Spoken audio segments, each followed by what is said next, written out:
నీ friendship whether it is genuine or fake. దేవా అది ఒరిజినల్లా కాదా నువ్వు బయలుపరచాలి అని ప్రార్థన చేయించు అన్నాడు దేవుడు నాతో. ఇంకొక మాట కూడా అన్నారు, సీక్రెట్ స్పిరిచువాలిటీ అని. యేసుక్రీస్తు ప్రభువారు మత్తయి సువార్త 7వ అధ్యాయంలో ఈ నా మాటలు విని వాటి చొప్పున చేయువాడు బండ మీద తన ఇల్లు కట్టుకుంటాడు అని చెప్పాడు. అవునా? చెప్పండి ఏంటి?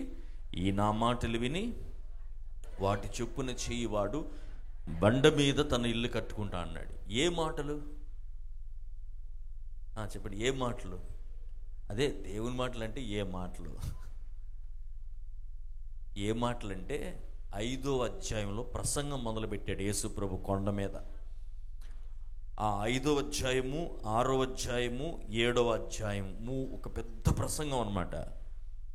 ఆ పెద్ద ప్రసంగం యొక్క ముగింపు సారాంశపు మాటలలో ఈ మాట చెప్పాడు. ఏంటంటే, నేను ఇప్పటి వరకు చెప్పిన మాటలన్నిటినీ ఆలకించి అనుసరించిన వాడు తన ఇల్లు బండ మీద కట్టుకుంటాడు. మరి ఈ 3 అధ్యాయములు ఏం చెప్పావు ప్రభు అంటే, ప్రభు అంటాడు, నీ ఆత్మీయత రహస్యంగా ఉండాలి, నువ్వు ఇచ్చేది రహస్యంగా ఉండాలి, నీ ఉపవాసము రహస్యంగా ఉండాలి. హల్లెలూయా చెప్పండి. అంటే బహిరంగంగా చేయకూడదని కాదు. ఆ దినాల్లో ఉన్నవాళ్ళు ఎలా అంటే, బయట ప్రార్థనిస్తే గంట సేపు చేస్తాడు, ఇంటికి వెళ్తే 5 నిమిషాలు కూడా చేయడు.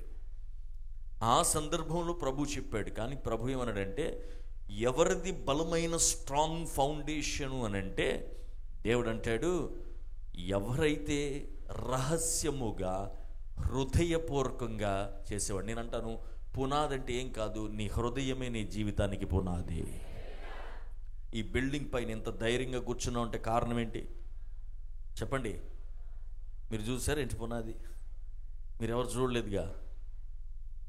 దీని కింద స్ట్రాంగ్గా వేసారు కాబట్టి ధైర్యంగా కూర్చొని ఎగురుతున్నాం. ఇక్కడ లేకపోతే ఎగురుతాం మనం, కానీ అది కనబడుటలేదు. అయినా ఇది నిలబడుతుందంటే కారణము దీని పునాదిని బట్టి. పైన చూసుకుంటున్నారు చాలామంది, అది కాదు, పునాదిని చూసుకోవాలి. ఈ వాక్యం నేను చాలా రోజుల క్రితం కూడా మీకు చెప్పాను. తల్లిదండ్రులుగా మనము పునాది అయితే పిల్లలు గుమ్మములై ఉన్నారు. ఆ గుమ్మాలు పడిపోవాలో నిలబడాలో మన మీద ఆధారపడింది. సో దేవుడు అంటున్నాడు, నువ్వేం చేసినా హృదయపూర్వకంగా చేయి, హార్ట్ఫుల్గా చేయి. ప్రార్థన చేస్తావా? హృదయపూర్వకంగా చేయి. భక్తి జీవితము, ఆరాధనే కానీ ప్రార్థనే కానీ ప్రతీది హృదయపూర్వకంగా చేయాలి. లేదు నీ మనుషులు కనపడేటట్టు నటించి చేస్తానంటే చేసుకో. కానీ ప్రభు అంటున్నాడు, ఒక దినమున నేను నా ఎదుట నిన్ను నిలబెడుతున్నప్పుడు నీ ఇల్లు సడన్గా కూలిపోతుంది. ఆయన శబ్దము ఎలాంటిదో తెలుసా? ఉరుములు వచ్చేటట్టు ఉంటుందంట, బలమైన గాలి వీచినట్టు ఉంటుంది. ఆయన శబ్దము గంభీరమైనది. ఆ శబ్దం ముందు నువ్వు నిలబెడుతున్నప్పుడు నిలవలేమంటున్నాడు. అందుకే పై వచనం చూడండి, 23వ వచనంలో ఆ వచనం చెప్పాక ఇప్పుడు అంటాడు, ఇంకా 22వ వచనం చూడండి. ఆ దినమందు అనేకులు నన్ను చూచి, ప్రభువా ప్రభువా, నేను నీ నామమందు ప్రవచింపలేదా? నీ నామమున దయ్యములను వెళ్ళగొట్టలేదా? నీ నామమున అనేకమైన అద్భుతములు చేయలేదా అని చెప్పుదురు. అప్పుడు దేవుడు ఏమంటున్నాడు, నేను మిమ్ములను ఎన్నడూను ఎరగని అక్రమము చేయు వారులారా నా యుద్ధ నుండి పొండని వారితో చెప్పుదును. ఎవరిళ్ళు చాలా చాలా చేశారు, కానీ అన్ని చూపించుకుంటా చేశారు. అర్థమైందా? 10 మంది చేస్తున్నారని చేసిన వాళ్ళు, కనపడాలని చేసిన వాళ్ళు. దేవుడు అంటున్నాడు, ఇదంతా తేలిపోద్ది ఒక రోజున. తేలిపోయే రోజు త్వరగా రాబోతుంది. చేతులెత్తి హల్లెలూయా చెప్పండి. అందుకంటున్నాండి, ఫౌండేషన్ ఏంటి అంటే చాలా అద్భుతంగా కుమారుడు చెప్పాడు. ఈ రోజుల్లో యవన జీవితాలు నేను చెప్తా ఉన్నాను, నీ భవిష్యత్తు దేని మీద ఆధారపడి ఉంది అని అంటే నీ తెలివితేటల మీద కాదు. ఈరోజు ప్రభువులో నువ్వు వేసుకునే పునాది మీద ఆధారపడి ఉంటుంది. చెప్పినట్టుగా కరెక్ట్గా నీ యొక్క సీక్రెట్ ప్రార్థనా జీవితం, దేవునితో నువ్వు గడుపుతున్న రహస్య ప్రార్థనా జీవితం మీద నీ భవిష్యత్తు ఆధారపడి ఉంది. ఎందుకంటే ఆయనకు నీ మీద నమ్మకం కలగాలిగా. ఇంత పెద్ద ఆశీర్వాదం పలికిన దేవుడు నీ మీద నిలవాలి అనంటే అది క్రీస్తుని బండ మీదే కట్టబడుతుంది. అందుకే క్రీస్తు నీకు బండ అయినప్పుడే, పునాది అయినప్పుడే ఆయన పలికిన మాటలన్నీ నీ మీద నిలబడగలుగుతాయి. అర్థమైన వాళ్ళు స్తోత్రం చెప్తారా? గట్టిగా హల్లెలూయా చెప్పండి. చాలా ఎగ్జాంపుల్స్ బైబిల్లో నాకు జ్ఞాపకం వస్తూ ఉన్నాయి. ఈరోజు నా ప్రభువుని నమ్ముకున్న మనము బుద్ధి లేని వారిగా జీవిస్తూ ఉన్నారు. లోకంలో ఉన్నవారే వైజ్ అంటున్నాడు ఒక చోట. అయితే బైబిల్లో ఒక చాలా కష్టమైన ఒక ఉపమానం ఉంది. ఆ ఉపమానంలో వచ్చి మాట్లాడితే గంట వెళ్ళిపోద్ది, కానీ దేవుని చిత్తమై తర్వాత మాట్లాడితే. కానీ ఫ్రెండ్షిప్స్ గురించి ఒక 2-3 మాటలు బైబిల్లో నుంచి నేను చూపించి ఈ యవనస్తులకి అందరికీ చెప్పాలని నేను ఆశపడుతూ ఉన్నాను. మొదటి మాట ఏంటంటే, కూర్చుంటాను యవన బిడ్డలారా, మీ ఆలోచన విధానం మారాలి. ఎందుకు అని అంటే, దేవుడు మిమ్మల్ని పిలిచిన పిలుపు చాలా గొప్పది. మీ ఆలోచన ఆయన ఆలోచనగా మారునుగాక. అందరూ స్తోత్రం చెప్పండి. మనం అనుకుంటాం దేవునికి ఏం తెలియదని, దేవునికి అన్నీ తెలుసు. మొన్న దైవజనులు అంటూ ఉన్నారు, ప్రార్థన చేయండి. యవన బిడ్డల స్థితిగతులను ప్రభువు చెప్తా ఉంటే నాకు చాలా ఆశ్చర్యం వేసింది. ఐ వాజ్ షాక్, నియర్గా నేను షాక్ అయ్యాను. ఎందుకో తెలుసా, వారి స్థితిగతులు ఎలా ఉన్నాయంటే, ప్రభువు తన సేవకుడి ద్వారా చెప్పిన మాట ఏంటంటే, వాక్యం చెప్తున్నప్పుడు కమెంట్ చేసుకుంటున్నారు అని అంటున్నాడు దేవుడు. దేవుని వాక్యాన్ని కమెంట్ చేసుకుంటున్నారంట. చూడండి అది ఎంత ప్రమాదమో. You are playing with God. దేవునితో ఆటాడుతున్నాను నువ్వు. ఈరోజు ఏం చెప్పాడా, ఎవడి గురించి చెప్పాడా, ఎవరి గురించి చెప్పారో చెప్పే నేను బోళ్ళంత లెక్క చెప్పాలి పైకి వెళ్ళిన తర్వాత. హల్లెలూయా చెప్పండి. ఆయన చెప్పమంటే ఏదైనా చెప్పాలి, ఇంక దానికి భయపడే ప్రసక్తి లేదు. ఉన్నట్టు కదా, ఎందుకంటే అక్కడ లెక్క చెప్పవలసింది. సో దేవుని ప్రభు మాటలు వింటున్న మనందరము జ్ఞాపకం చేసుకోవాల్సింది ఏంటి అని అంటే, సౌలు అనే వ్యక్తిని దేవుడు పిలిచినప్పుడు రాజు చేద్దాం అనుకున్నాడు. ఈ రాజు చేద్దాం అనుకున్నవాడు ఆలోచన ఎప్పుడు ఎలా ఉండాలి, నేను రాజు అవ్వాలని ఆలోచన ఉండాలి కదా. ఈ ఆలోచన ఎప్పుడు ఎలా ఉందంటే గాడిద ఆలోచన అనమాట. గాడిద వెనకాల తిరుగుతున్నాడు. హల్లెలూయా చెప్పండి. నేను చెప్పింది అబద్ధం కాదు. మా నాన్న గాడిదలు పోయినాయి, అవి ఎక్కడ ఉన్నాయో, ఎటు తిరుగుతున్నాయి. ఓరి నాయన నిన్ను రాజు చేస్తా అంటే ఏంటి ఈ ఆలోచనలు అంటున్నాడు దేవుడు. యవనస్తులే చెప్పండి, నేను చెప్పినట్టుగా మీ పక్కన కూర్చోవాళ్ళు చూసి, హలో గాడిద గురించి ఆలోచించొద్దు అని చెప్పండి. అర్థమైందా? ఎలా చెప్పాలి? పాజ్ ఇవ్వాలి, హలో అని ఇవ్వాలి. ఆ ఆలోచనలు నీలోండి పోవును గాక. నీ ఆలోచనలు దేవుడు నేను రాజు చేయాలనుకుంటున్నాడంట, కానీ నీ ఆలోచనలన్నీ ఎలా ఉన్నాయి? గాడిదలాగా ఉన్నాయి. అందుకే పక్కన వాళ్ళు చెప్పాలి, గాడిదలాగా ఇంకా ఆలోచించడం మానేసే అని.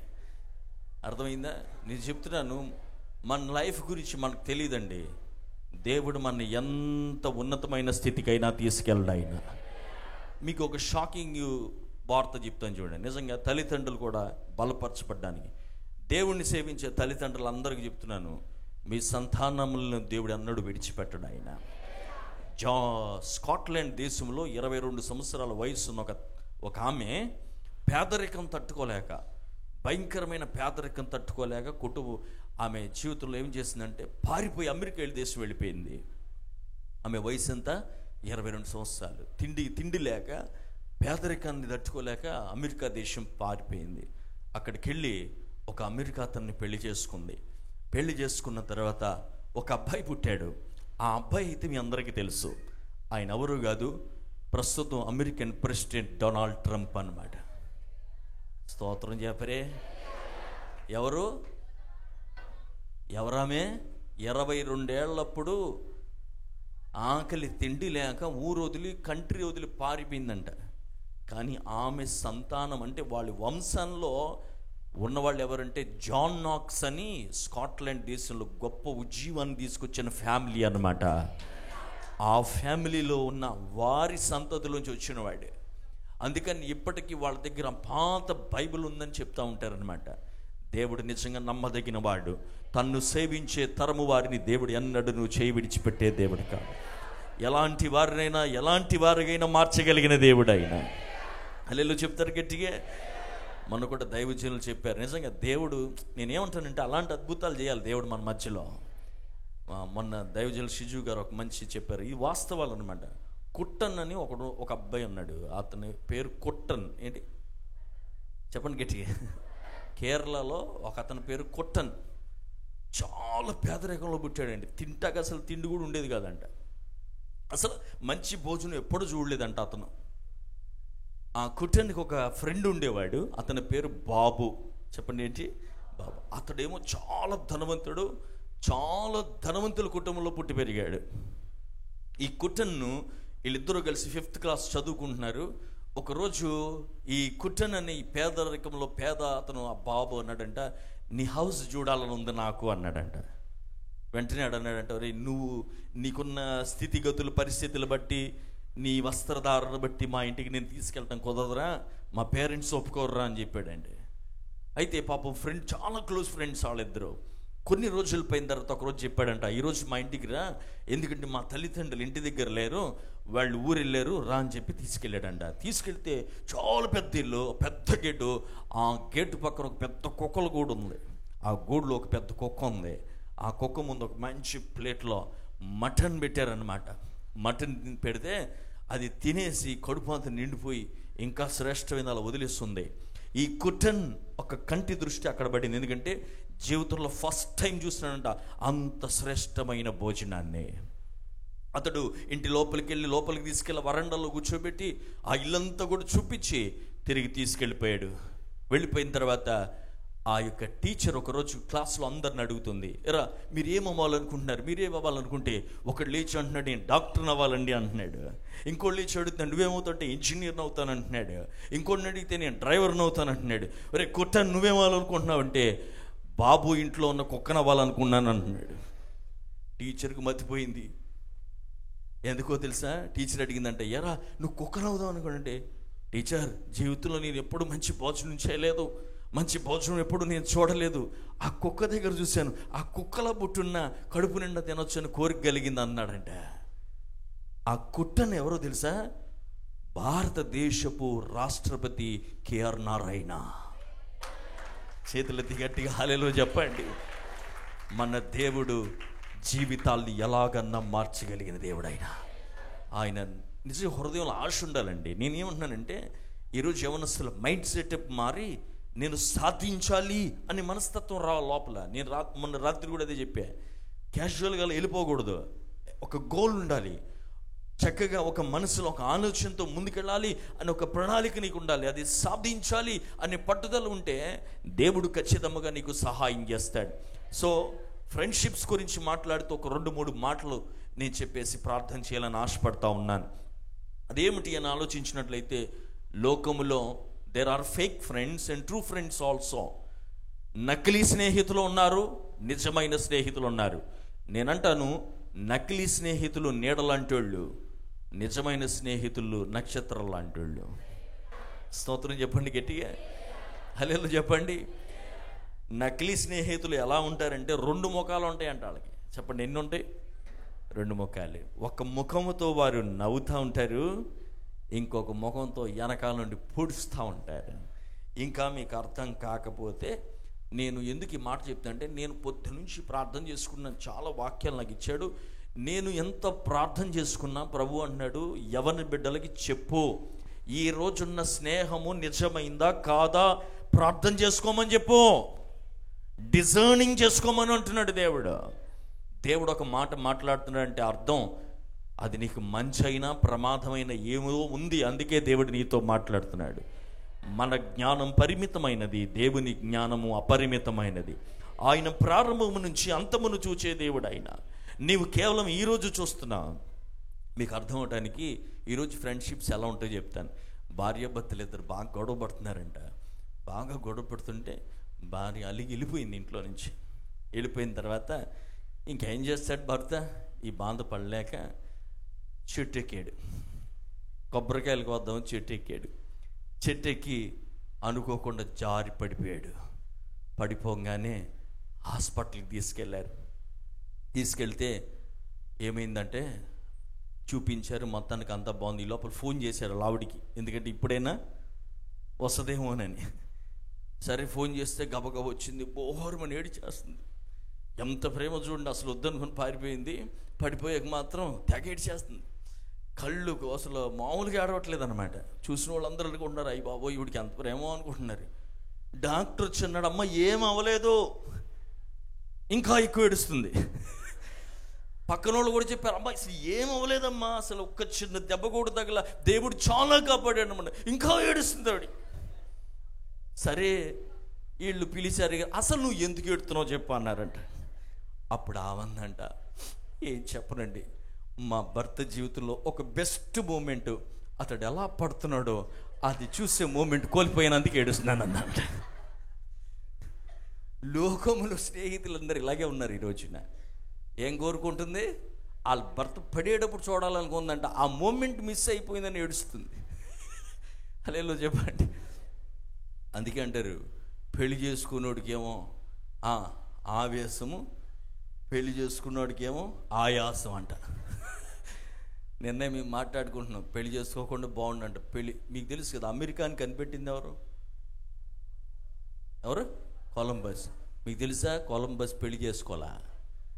ఎవరో అన్నారు పెళ్లి చేసుకుని ఉంటే అతడు బయలుదేరిన టయానికి, ఏమండి బస్ స్టాండ్కి వెళ్ళండి, ఏమండి ఎక్కడున్నారు? అమ్మ ఇక్కడే ఉన్నా, బస్ స్టాండ్ దగ్గర ఉన్నా. ఆ తర్వాత వెళ్ళి ఓడకంగానే ఎప్పుడు వచ్చేస్తావు, చాలా చీకటి అయిపోయింది, ఎప్పుడు వచ్చేస్తావు అంటే జన్మలో అమెరికాని కనిపెట్టేవాడు కాదన్నమాట. ఎందుకంటే గంటకి ఏమొస్తుంది? ఫోన్ వస్తుంది. పెళ్లి చేసుకోలేదు కాబట్టి అమెరికాని కనిపెట్టాడు, అమెరికాని కనిపెట్టాడు కాబట్టి కొన్ని కుటుంబాలు బతికిపోయినాయి. దేవునికి స్తోత్రం చెప్పండి. నేను చెప్పేది ఏంటంటే, ఈ రోజున స్నేహితులు అలాగే ఉంటున్నారు. వాళ్ళ యొక్క వర్స్ట్ మూమెంట్ చూడాలి అని ఆశపడుతున్న వారు అనేక మంది. బైబిల్లోంచి చూద్దాం, నా సొంత మాటలు నేను చెప్పదలుచుకోలేదు కానీ, సామెతల గ్రంథము 18వ అధ్యాయము 24వ వచనాన్ని చూడండి. 3 వాక్యాలు చదివించి ముగిచ్చేస్తాను. సామెతలు 18:24. బహుమంది చెలికాండ్రు గలవాడు నష్టపడును, సహోదరుని కంటేను ఎక్కువగా హత్తియుండు స్నేహితుడు కలడు. ఇంగ్లీష్లో అన్నాడు, there are friends who destroy each other but a real friend sticks closer than a brother. అంటే దాని అర్థం ఏంటి అని మనం ఆలోచించినట్లయితే, నువ్వు ఒక ఫ్రెండ్ని కోరుకుంటున్నామంటే అసలు ముందు నువ్వు ఫ్రెండ్లీ అవ్వాలి. హల్లెలూయా చెప్పండి. స్నేహించే విధానం నీ లోపల ఉండాలి అసలు ముందు. అప్పుడే నీకు స్నేహం అంటే ఏంటో తెలుస్తుంది. దేవుని వాక్యములో ఇంకా చాలా విషయాలు చెప్తాను. అందుకే నిజమైన స్నేహితుడు ఎవరంటే, తన గురించి ఆలోచించుకోడు కానీ తన యొక్క స్నేహితుని యొక్క క్షేమమును ఆలోచించుకునేవాడు. అందుకే యేసుక్రీస్తు నిజమైన స్నేహితుడు అయ్యాడు మనకి. తనకున్న ధనాన్ని, తనకున్న స్థానాన్ని మర్చిపోయి మనము ధనవంతులవ్వాలని ఆయన ఏమయ్యాడు చెప్పండి? దరిద్రుడిగా మారాడు అని దేవుని యొక్క వాక్యం చెప్తా ఉంది. దేవునికి స్తోత్రం. సో దేవుని వాక్యం వింటున్న దేవుని బిడ్డలారా, 1 సమూయేలు 30వ అధ్యాయం 26వ వచనంలో కూడా చూడండి. దావీదు యుద్ధానికి వెళ్ళాడు. యుద్ధానికి వెళ్ళినప్పుడు బోళ్ళన్ని సరుకులు అక్కడ దొరికినప్పుడు అవి తీసుకొస్తున్నప్పుడు కూడా ఏమంటున్నాడు చూడండి. దావీదు సిక్లాకు వచ్చినప్పుడు దోపుడు సొమ్ములో కొంత తన స్నేహితులైన యూదా పెద్దలకు ఏర్పరిచి. స్నేహితుడు ఎప్పుడు జనరస్గా ఉంటాడు, ఇచ్చే మనసు ఉంటుంది స్నేహితుడికి. హల్లెలూయా చెప్పండి, అందరూ చెప్పండి. ఏ మనసు ఉంటుంది? ఇచ్చే మనసు ఉంటుంది. ఇచ్చే మనసు లేనివాడు స్నేహితుడు కాదు. నేను చెప్పే కదా, ఒక ప్యారబుల్ ఉంది బైబిల్లో.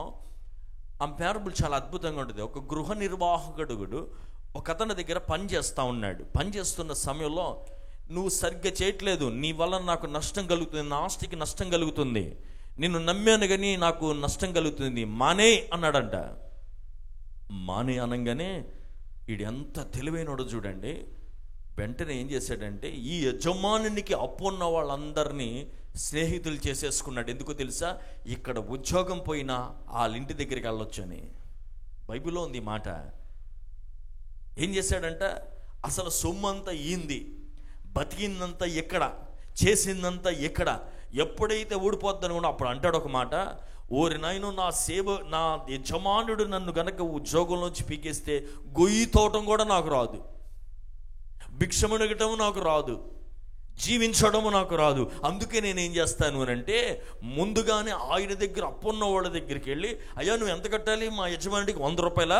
100 వద్దులే, 50 కట్టు అని నేను సెటిల్మెంట్ చేస్తా. ఎందుకు తెలుసు? ఆ సెటిల్మెంట్ చేస్తే రేపు ఆడి ఇంటికి వెళ్ళినప్పుడు, అబ్బా అరే నువ్వు ఎంత మేలు చేసావురా నాకు, దా మా ఇంట్లో రా అని పిలుస్తాడనంట. ఆ మాటలు చూస్తూ యజమానుడికి మతిపోయిందంట. యజమానుడు అంటున్నాడు, వీడు నిజంగా చాలా తెలివైనడు, వీడు మామూలు తెలివితేటలు కాదు వీడికి. హల్లెలూయా చెప్పండి. ఆ సన్నివేశాన్ని ప్రభు చూపిస్తూ లోకమ స్నేహము మనం ఎలా ఉండాలనేది చాలా అద్భుతంగా తీసుకొచ్చాడు సన్నివేశాన్ని. దేవుని కృప ఉంటే తర్వాత నేర్చుకుందాం. గట్టిగా హల్లెలూయా చెప్పండి. అంటే వారు స్నేహితులను ఎలా సంపాదించుకుంటున్నారు లోకంలో అంటే వారి స్వార్థము కొరకు, వారు స్వార్థముగా నిలబడ్డం కోసం. కానీ దేవుని బిడ్డలైన మనము, వెలుగు సంబంధులైన మనల్ని దేవుడు అంటాడంటే, నువ్వు స్నేహితులను సంపాదించుకునేది ఎందుకో తెలుసా?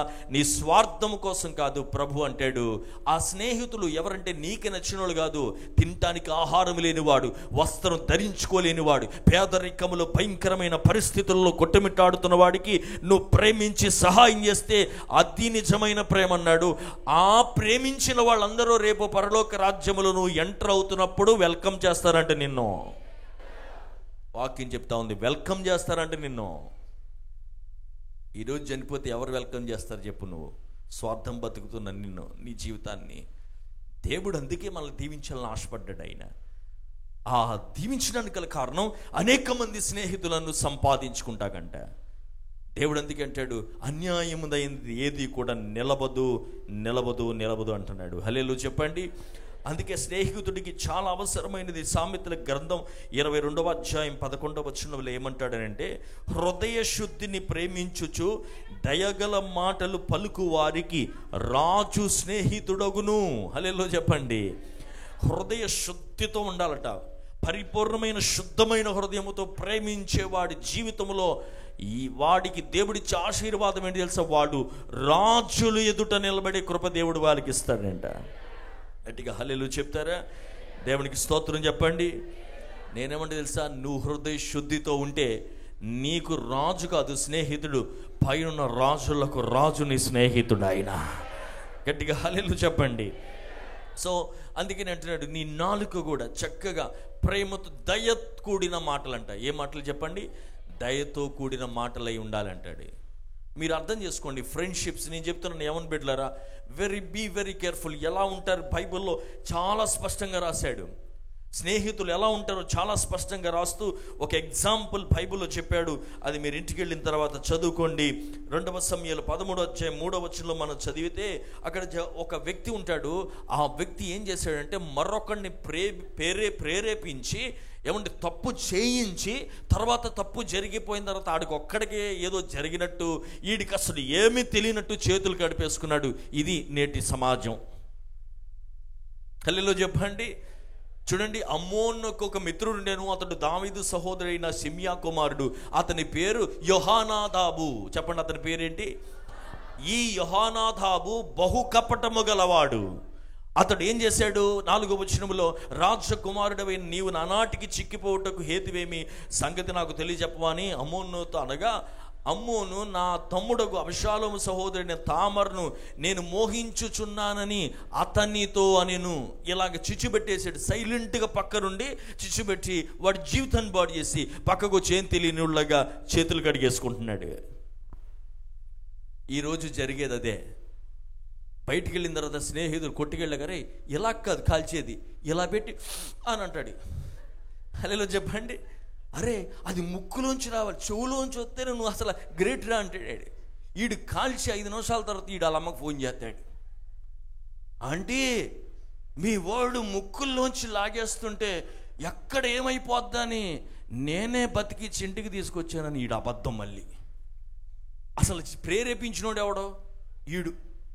కానీ ఈడు సేఫ్ సైడ్గా వాళ్ళ అమ్మకు ఫోన్ చేసి ఏమని చెప్తాడు? నేనే బతికించాను మమ్మీ, నా వల్లే అసలు ఆడు వెళ్ళిపోయేవాడు. ఆ రోజున ఆడు ముక్కు కాలిపోయేది, బూడిదైపోయేది అని ఈడు పెద్ద కథ ఒకటి ఇంటికాడ అల్లేస్తూ ఉంటాడు. నేటి స్నేహితులు అలాగనే ఉన్నారు. గమనించుకోవాలి, తల్లిదండ్రులు గమనించుకోవాలి. అలాగనే స్నేహంలో పడుతున్న ప్రతి ఒక్కరు కూడా గమనించుకోవాలి. చేతులెత్తి గట్టిగా హల్లెలూయా చెప్పండి. గట్టిగా హల్లెలూయా చెప్పండి. హల్లెలూయా చెప్పండి. మనం తప్పించుకోలేము. ఎందుకంటే లోకం ఎలాంటిదంటే నాలుక పళ్ళు లాంటిదంట. లోపల నాలుక కుదురుగా ఉండదు కానీ పళ్ళు కుదురుగా ఉంటాయి. అవునా కదా? అనుకోకుండా ఒక్కొక్కసారి పళ్ళు నాలుకను కొరుగుద్దా లేదా? అప్పుడు తెలుసుగా ఎంత బాధ ఉంటుందో. ఏయ్ ఇక నువ్వు లోపల ఉండబా, గెట్ అవుట్ అని నాలుక అనగలుగుద్దా? కుదరదు. ఇద్దరు కలిసే ఉండాలి. అవును కదా? లోకములో ఇవన్నీ కనబడుతూనే ఉంటాయి, ఇవన్నీ జరుగుతూనే ఉంటాయి. ప్రభు అంటున్నాడు, you need to have the discernment. వివేచనం ఉండాలి నీకు. ఈ వివేచనం ఏంటంటే నీ friend whether he's true or not. నిజమైన స్నేహితుడు ఏం చేస్తాడు తెలుసా?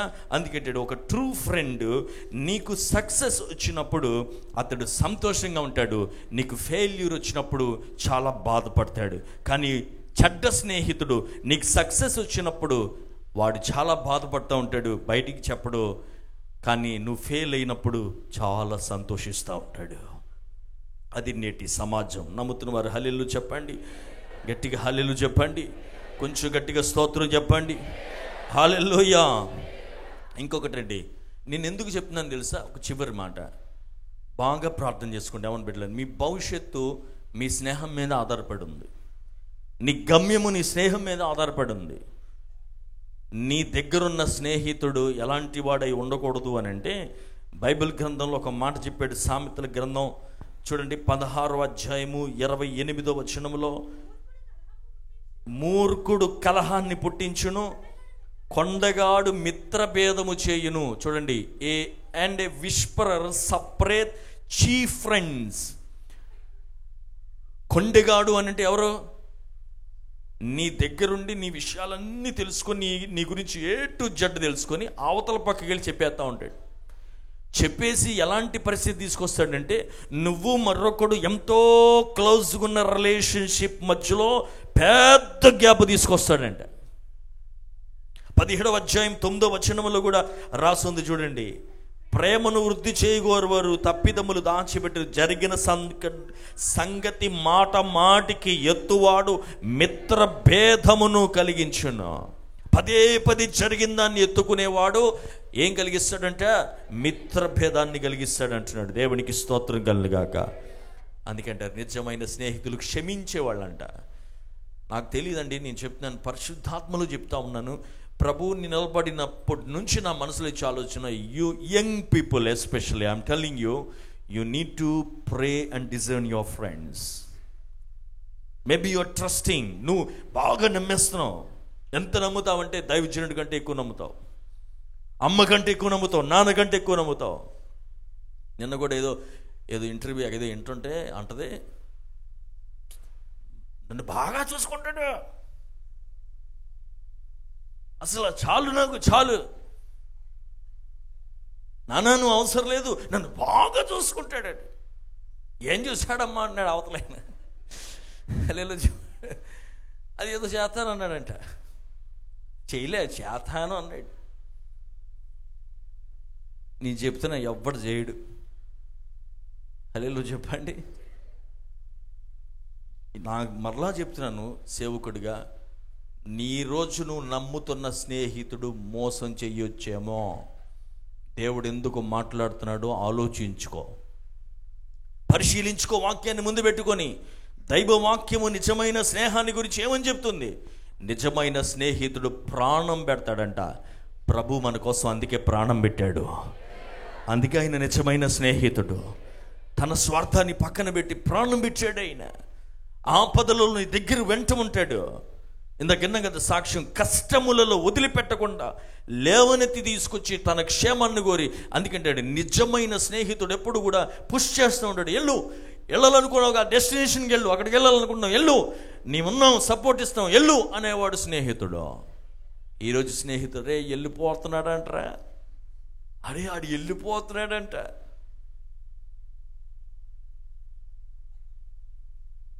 ప్రార్థన చేసుకుందాం, తల్ల వంచండి.